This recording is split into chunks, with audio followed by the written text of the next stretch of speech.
दुर्योधन का ननिहाल गंधार कहलाता था। 1805 में पंडित नंदराम टिक्कू वहां प्रधानमंत्री थे। उन्होंने कभी नहीं सोचा था कि कुछ सालों के बाद यह अफगानिस्तान बन जाएगा और यहां से सारे हिंदू खत्म हो जाएंगे, लेकिन हुआ।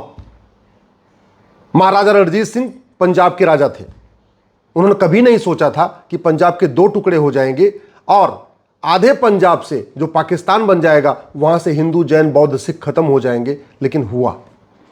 छत्रपति शिवाजी महाराज ने कभी नहीं सोचा था कि महाराष्ट्र की पूरी डेमोग्राफी बदल जाएगी, मुंबई की डेमोग्राफी बदल जाएगी, पुणे की डेमोग्राफी बदल जाएगी, नागपुर की डेमोग्राफी बदल जाएगी, लेकिन वो हुआ।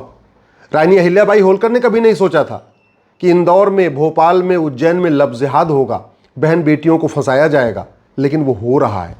जो हमारे पूर्वजों ने नहीं सोचा था वो सब हो रहा है। पंजाब के दो टुकड़े हुए। जो पंजाब भारत के पास है वहां सब कुछ ठीक ठाक है, लेकिन जो पंजाब पाकिस्तान बन गया वहां हिंदू, जैन, बौद्ध, सिख खत्म हो गए, ब्राह्मण, क्षत्रिय, वैश्य, दलित खत्म हो गए, गांधीवाद, लोहियावाद, अंबेडकरवाद, पेरियारवाद, सारे विचार खत्म हो गए, साम्यवाद, वामपंथ, लोहियावाद, जितने भी होते हैं आइडियोलॉजी सब खत्म हो गई, सारे बिजनेस व्यापार वहां खत्म हो गए। जो पंजाब पाकिस्तान बन गया वहाँ के मठ मंदिर खत्म हो गए, गुरुद्वारे खत्म हो गए, वहाँ पे जैन मंदिर खत्म हो गए, बौद्ध मंदिर खत्म हो गए, रविदास जी के मंदिर खत्म हो गए, सब खत्म हो गए। ऐसे ही बंगाल के दो टुकड़ा हुआ। और जो बंगाल भारत में है वहाँ तो फिर भी स्थिति ठीक है, लेकिन जो बंगाल बांग्लादेश बन गया आज वहाँ हिंदुओं का घर जलाया जा रहा है, बहन बेटियों की हत्या हो रही है, बलात्कार हो रहा है, उनके मकान दुकान लूटे जा रहे हैं। और बांग्लादेश में हिंदुओं के पास दो ऑप्शन है, या तो कन्वर्ट हो जाओ या तो भाग जाओ। अगर कन्वर्ट नहीं हुए और बांग्लादेश में रहोगे तो लूटेंगे, मारेंगे, हत्या करेंगे, बलात्कार करेंगे, घर जलाएंगे, खेत खलिहान पे कब्जा करें। दुर्भाग्यवश इतने दिन के बाद भी अभी भी वही पुराना तराना, मजहब नहीं सिखाता आपस में बैर रखना, कुछ बात है कि हस्ती मिटती नहीं हमारी, हस्ती मिट रही है, बस्ती मिट रही है, इसके बावजूद अभी तक होश ठिकाने नहीं आ रहा। अच्छा, बाकी उनका तो समझ में आता है, जो नेता हैं, अभिनेता हैं, लेखक हैं, बुद्धिजीवी हैं, वो तो सब पैसे पे हैं, बिके हुए।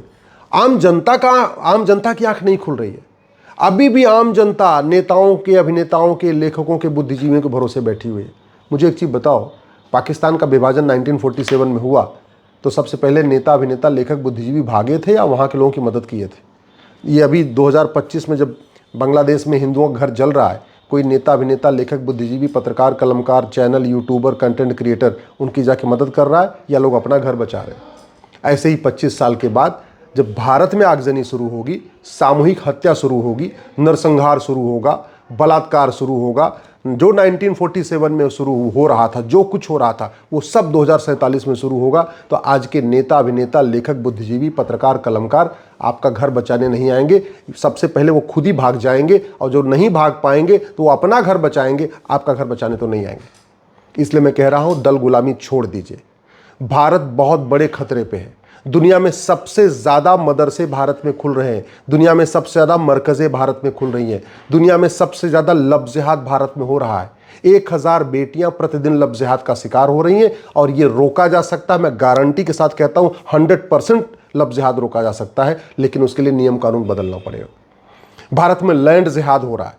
अंग्रेज़ों ने वो 1894 का वक्फ एक्ट बना के सारी ज़मीन मिशनरियों को दे दिया। उसके बाद जिन्ना ने वक्फ एक्ट बना के सारी ज़मीन मुस्लिम्स को दे दिया। नेहरू ने फिर उसके बाद कानून बनाया, वो तो महा खतरनाक कानून बनाया। 40 लाख एकड़ ज़मीन पे वक्फ बोर्ड दावा ठोक के बैठा हुआ है। जो फॉरेस्ट एक्ट है इतना घटिया है, इतना सड़ा है, जंगलों पे कब्जा होता जा रहा है, नदियों के किनारे कब्जा होता जा रहा है।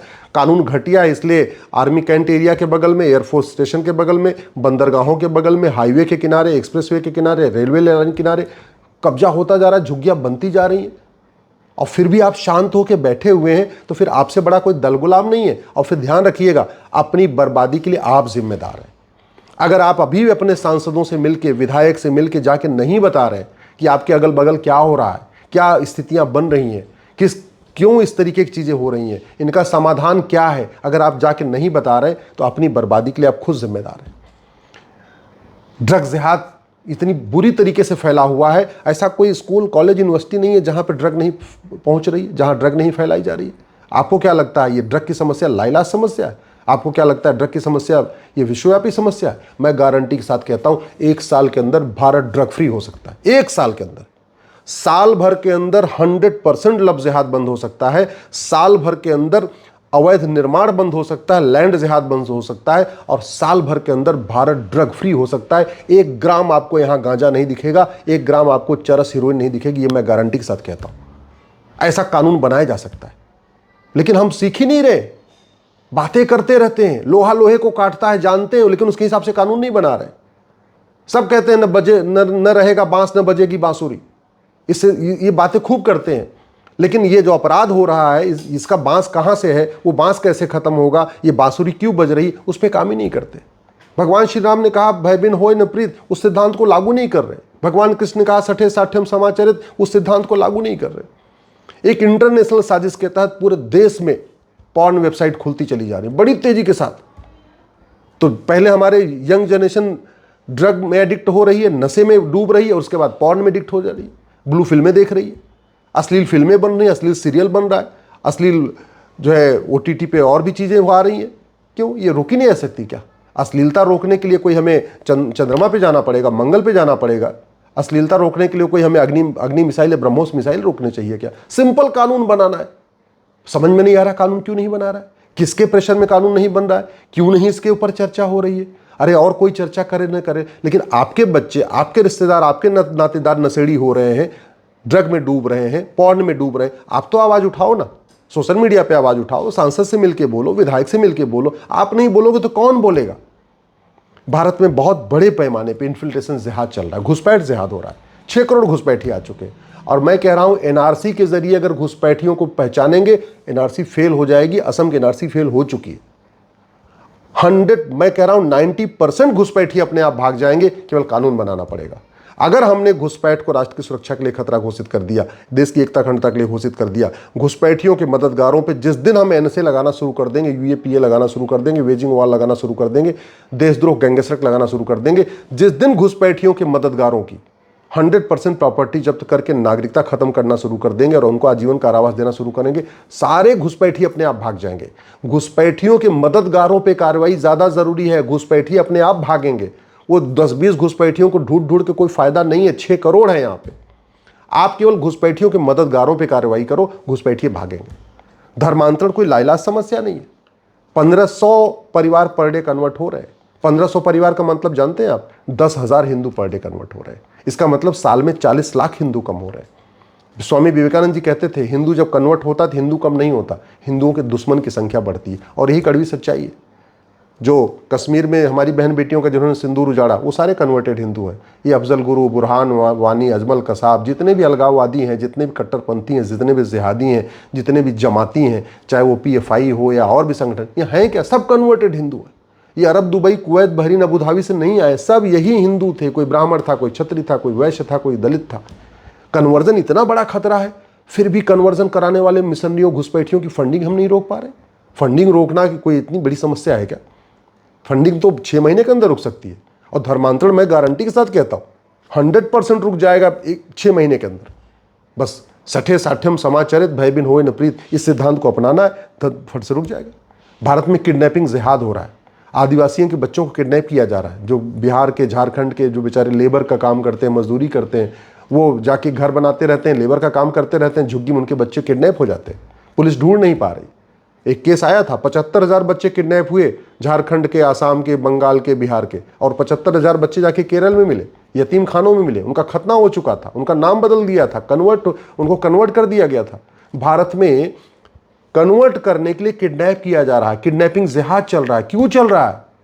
क्योंकि हमारा कानून घटिया है, हमारी न्यायिक व्यवस्था सड़ी हुई है, हमारी पुलिस व्यवस्था सड़ी हुई है, हमारे पास नार्को पॉलीग्राफ ब्रेन मैपिंग कानून नहीं है, हमने जस्टिस विद इन ईयर लागू नहीं किया, हमने धर्मांतरण कराने वालों और किडनैपिंग करने वालों की 100% प्रॉपर्टी जब्त करने, नागरिकता खत्म करने और आजीवन कारावास फांसी देने के लिए कानून नहीं बनाया। और कानून बनाने की क्या लागत आती? कुछ नहीं।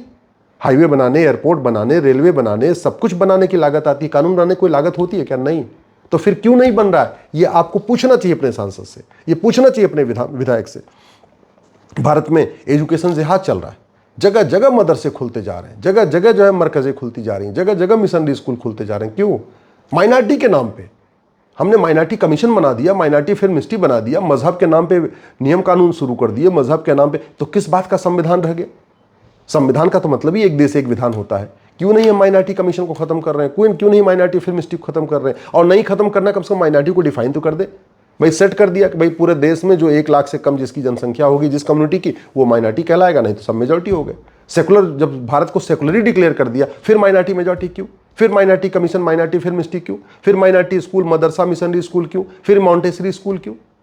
एजुकेशन जिहाद चल रहा है, बड़ी प्लान्ड वे में चल रहा है, लेकिन हम कुछ नहीं कर पा रहे। भारत में इकोनॉमिक जिहाद चल रहा है, हलाल जिहाद चल रहा है। इस घटिया जीएसटी सिस्टम के कारण, इस घटिया इनकम टैक्स सिस्टम के कारण, ये घटिया टैक्स सिस्टम के कारण सारे बिजनेस व्यापार हाथ से निकलते चले जा रहे हैं। उस पर कोई चर्चा ही नहीं हो रही है। व्यापारी परेशान है, मिडिल क्लास परेशान है, इनकम टैक्स दे दे के परेशान है। हम क्यों नहीं सारे टैक्स खत्म करके एक्सपेंडिचर टैक्स लागू कर देते, वन नेशन वन टैक्स लागू कर देते? कम से कम ये जो इकोनॉमिक जिहाद चल रहा है, जो हलाल जिहाद चल रहा है, ये बंद तो हो जाएगा ना। भारत में पॉपुलेशन जिहाद चल रहा है, 90,000 बच्चे पर डे पैदा हो रहे हैं, 90,000। सरकार 2 करोड़ घर बना के देती है, 10 करोड़ बेघर पैदा हो जाते हैं। सरकार 2 करोड़ रोजगार देती है, 10 करोड़ बेरोजगार पैदा हो जाते हैं। क्या ये पॉपुलेशन रोकने के लिए कोई सूर्ययान बनाना पड़ेगा, मंगलयान बनाना पड़ेगा, चंद्रयान बनाना पड़ेगा? ये पॉपुलेशन रोकने के लिए कोई अग्नि ब्रह्मोस मिसाइल बनाना पड़ेगा क्या? आप तो कहोगे नहीं नहीं नहीं, कुछ लोग नहीं मानेंगे। अरे 100% मानेंगे। सीधे सीधे हम दो हमारे दो को सिटीजनशिप से जोड़ दो, नागरिकता से जोड़ दो। जो हम दो हमारे दो मानेगा वो भारत का नागरिक कहलाएगा, जो हम दो हमारे दो नहीं मानेगा, भारत का उसकी नागरिकता खत्म। गारंटी के साथ सब मानेंगे। भय बिन होए न प्रीत, सठे साठ्यम समाचरित, लोहा लोहे को काटता है। जब इस सिद्धांत पे कानून बनेगा तब कानून सफल होगा, नहीं तो ऐसे लुंज पुंज कानून बनाएंगे, आईवास वाला कानून बनेगा, फिर कोई कानून नहीं मानेगा। मेरी बात ठीक लग रही हो, इस वीडियो को अधिक से अधिक शेयर करिए।